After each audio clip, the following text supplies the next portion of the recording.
versus disorderly barsaga. Ang gustong mangyari mga kababayan ng National Unity Party, i-establish mo na kung fit nga ba na magbalik bilang member. House Resolution number 254 authored by Speaker Martin Romualdez. Layunin ng solusyon, labanan ang smuggling, sugpuin ang price manipulation, siguraduhin ang food security at zero hunger. Ang legal impact niya, Joint Committee, mas malawak na kapangyarihan, mas mabilis na paglatag ng mga ebidensya, mas matibay na panukalang batas laban sa economic sabotage. So ito po yung digital pending priority measures, open access and data transmission, konektadong Pinoy, E-Government Act, Artificial Intelligence Framework. Grabe po. From July 22 to June 2025, 11,500 nagbabagang mga balita at pagtalakay sa mga isyu ng lipunan. Bulsa! Opinyon, banat at paglalantad sa katotohanan. Bulsa! What you see is what you get. You decide. Hello po mga kababayan, si Dante Maravillas. Paano anya Mr. Maravillas? Kumusta na sa Kongres? Parang matamlay. Medyo man talaga matamlay ngayon sa Kongreso nang hindi na si Martin Romualdez yung speaker. Kaya ngayon pag-usapan po natin. Pero meantime, ito yung balita ngayon. NUP poses ethics complaint versus disorderly barsaga. Ang gustong mangyari mga kababayan ng National Unity Party, i-establish mo na kung fit nga ba na magbalik bilang member ng Congress itong si Kiko para magawa yung kanyang legislative functions.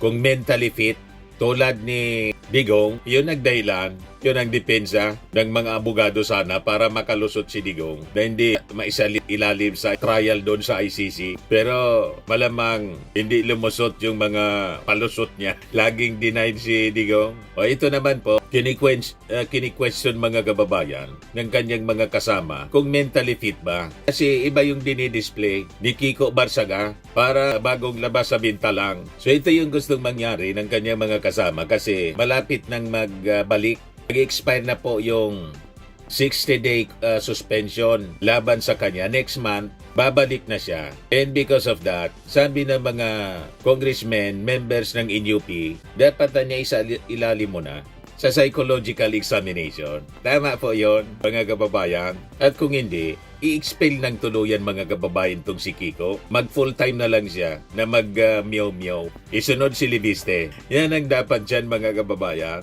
Kasi nasira ng tuluyan yung Kongreso. Dahilan sa presence nitong mga congressmen na may mga tama yata. Malaki yung tama mga kababayan.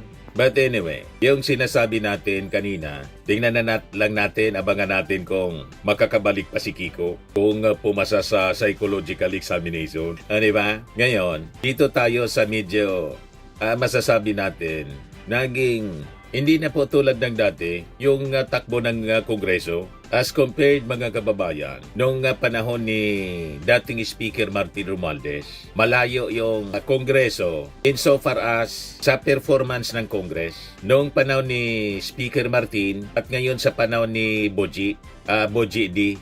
Hindi masyado ma-action ngayon yung Congress. Sabi nga ng iba, pati yung mga ordinary employees sa Congress, naging malungkotan niya yung kalagayan sa Congress. At hindi kasing aktibo nung panahon ni Speaker Martin, talagang namimiss yung pagiging speaker ni Martin Romualdez, maging ng mga ordinary employees, at lalo na ng mga karamihan sa mga congressmen.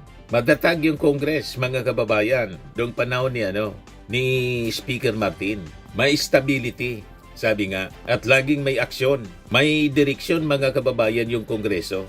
Sa ilalim kasi ng leadership ni Martin, malinaw po yung operating principle ng Congress, ng House. Ang Kongreso naging katuwang ng ating Pangulo sa governance. Hindi yung pandurog sa stability, pandurog ng stability mga kababayan.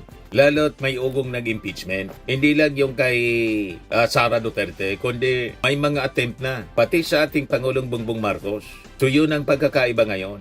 Alam naman po natin ang importance ng impeachment as a political exercise. At ito ay isang constitutional remedy, hindi po political shortcut. Ang impeachment po ay hindi opinion, kundi po ito isang judicial political process. na may mataas pong threshold. Kailangang malinaw yung ebidensya. Hindi chismis, hindi political pressure.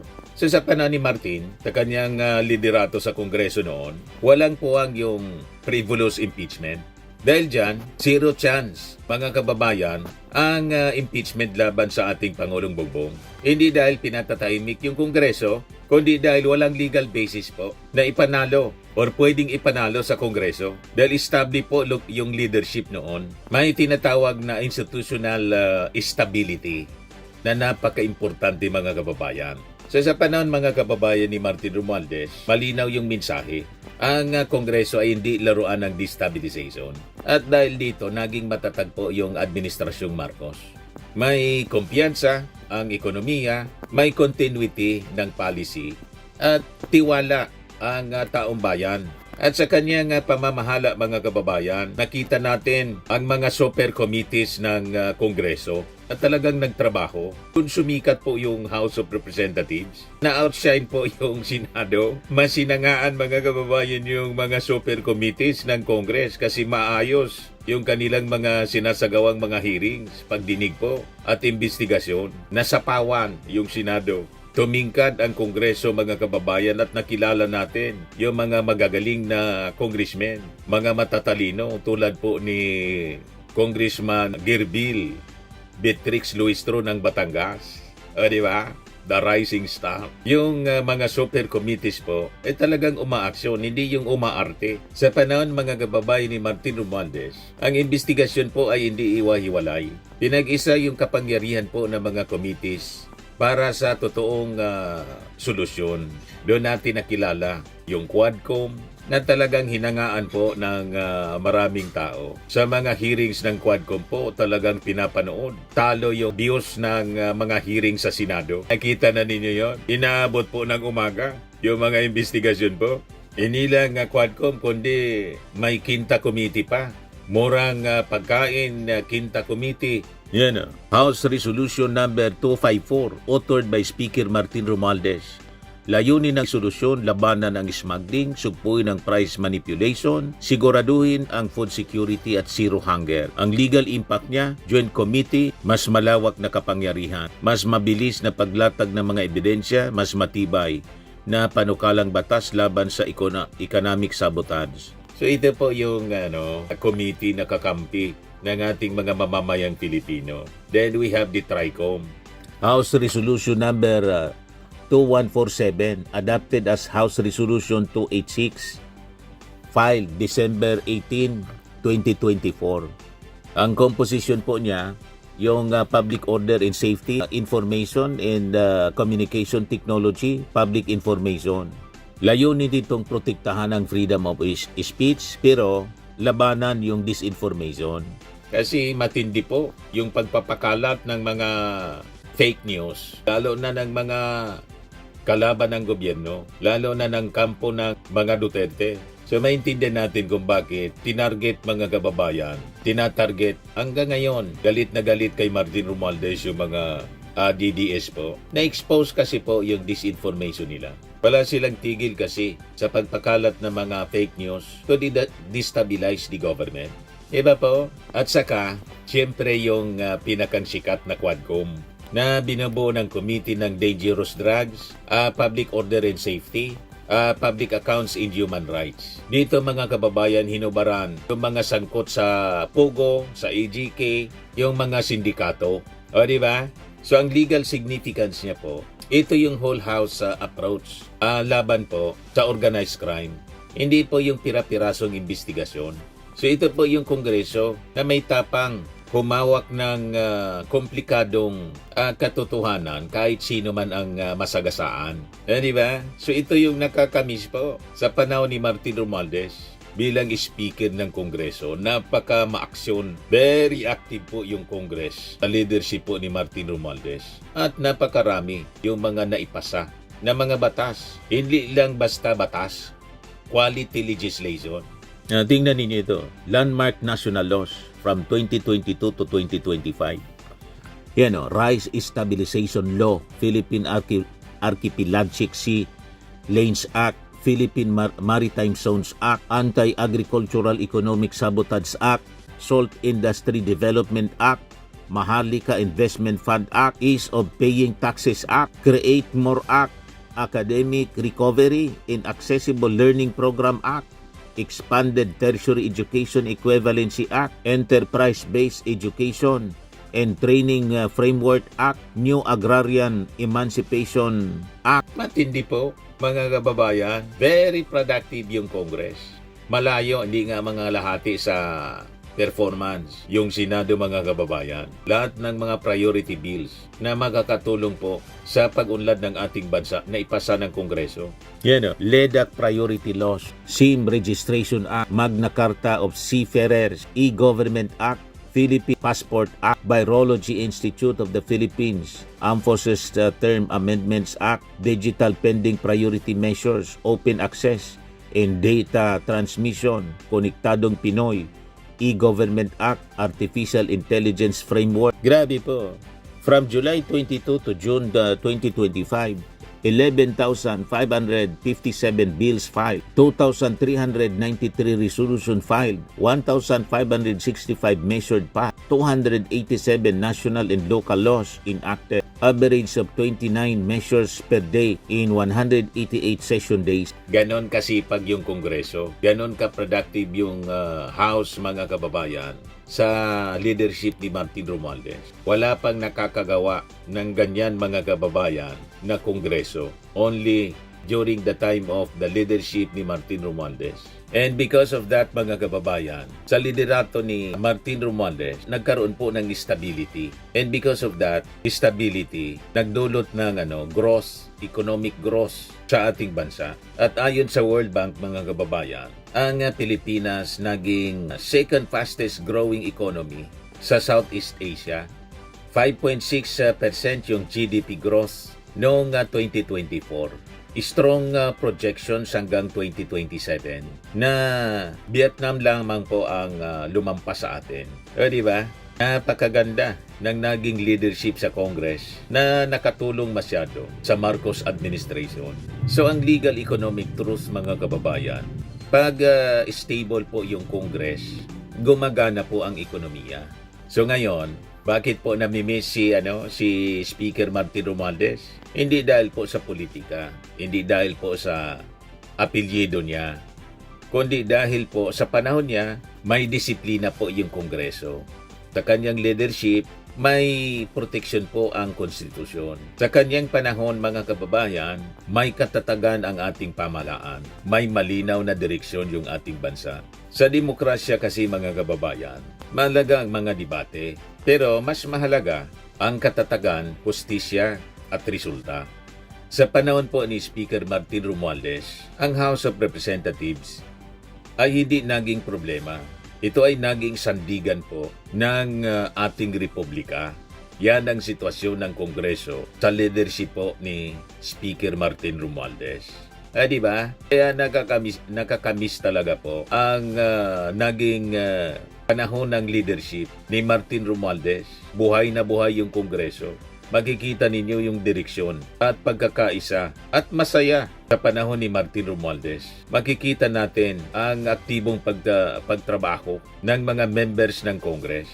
Talo yung Senado sa satisfaction rating, Government Satisfaction Rating Survey. First time, 55.70% ang approval ratings, mga kababayan.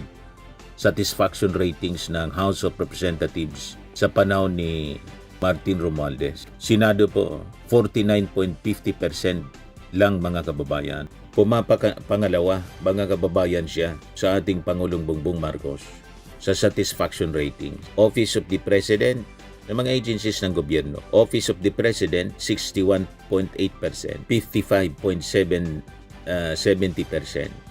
ang House of Representatives. Office of the Vice President, 48.4%. Yan ang 19 Congress, mga kababayan. Tangiri Survey Fieldwork, May 8 to 9, 2025. O, diba? Diyan, under the leadership of Speaker Ferdinand Martin Romualdez, the House of Representatives remains the highest performing office under the legislative branch based on the most recent Tangiri survey. The bigger chamber received a 55.7% satisfaction rating on the survey conducted May 8 to 9, 2025, a slight increase from April 21 to 22, 2025 survey. The Senate, on the other hand, which is the other office under the legislative branch, received 49.5% satisfaction rating. Mas nagugustuhan ng mga mamamayang Filipino ang performance ng Congress kaysa sa Senado noong panahon ni Martin Romualdez. Mas nagugustuhan kaysa sa Office of the Vice President, 48% lang si Sara Duterte. Yan sa panahon ni Martin Romualdez. Now, naintindihan na ninyo kung bakit tinarget si Martin Romualdez, kasi si Martin Romualdez sumisikat. Pangalawa sa ating Pangulong Bongbong Marcos sa satisfaction ratings. Tinalo si Sara Duterte, talo si Chis Escudero. Kaya yung mga propaganda po, laging tinatarget si Martin Romualdez at yung ating Pangulong Bongbong Marcos. Now you know. Di ba po? Importante po makabalik si Martin Romualdez bilang speaker. Pag hindi po, pati yung ating Pangulong Bongbong Marcos namimiligro na ma-impeach. Imbis na si Sara ang ma-impeach, malamang ang ma-impeach yung ating Pangulo. Firmax Firming and Lifting Cream, pinapahid po sa mga pulses in affected area. Mainam po sa paninigas ng mga kaso-kasuan. Ito naman po, Automax Radiant Serum. Sa mukha naman yung application, anti-aging po siya. You will look 10 years younger than your age. Sa mga cancer patients naman po, baka lang gusto ninyo itong itry. Ning siya Red Mix Fruit Drink. Hindi mo po siya gamot, food supplement siya. Kaya lang, gawa siya mga kababayan sa goji berry. Yung goji berry may anti-cancer properties. O ngayon, yung mga inquiries ninyo, dumiritso na lang kayo sa aming messenger sa Facebook para masagot namin agad. Ayos pa? Ayos na ayos niya, Mr. Maravilla. Sa mga nagana po ng malinis and spacious fitness gym, pumunta lang po kayo sa aming Colossal Fitness Gym. May Grab car rental din po kami. But anyway, ito po pala yung aming bagong product na binibenta online. I am worldwide amazing pure organic barley powdered drink mix from Australia. Negosyo to ng aking anak na architect entrepreneur Riz Maravillas. Ayan po. Kontakin na lang po ninyo siya, Riz Maravillas on Facebook. Ang mga health benefits niya, boost immunity, improves digestion, enhance energy levels, packed with antioxidants, prevent cancer. Ito naman po yung bago naming product na binibenta online. Eye Glow Serum, whitening po siya. Tingnan ninyo yung epekto sa aking anak na architect before and now. Yung mga inquiries po ninyo, dumiretso na lang kayo sa kanyang Facebook account, Riz Maravillas.